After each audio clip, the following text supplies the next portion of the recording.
When it comes to God, what's more important? Good intentions or obedience? Let's see if we can figure that out.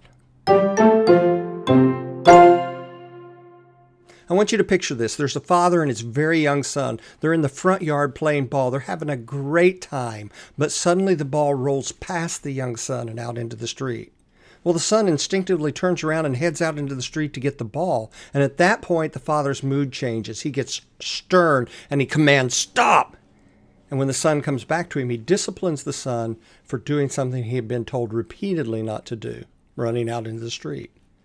Well, now the son doesn't want to play ball anymore, and it's game over.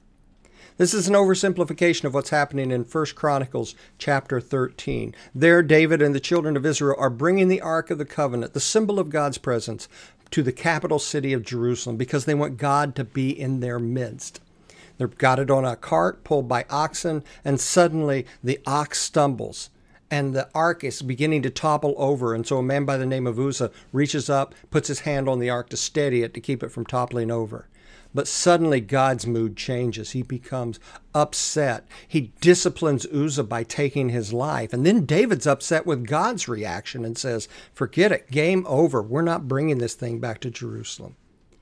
Now, all of this seems like a drastic overreaction maybe on God's part, but you have to remember this.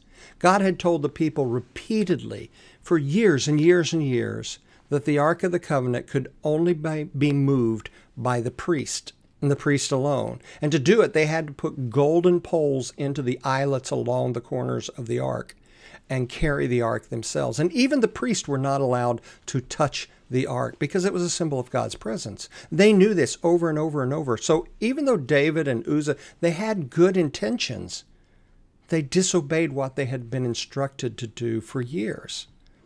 And that's what you and I have to understand. Obedience will always trump good intentions.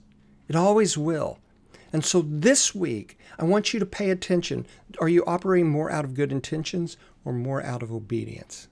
I pray your week will be a week of obedience because that will serve you well. Obedience always trumps good intentions.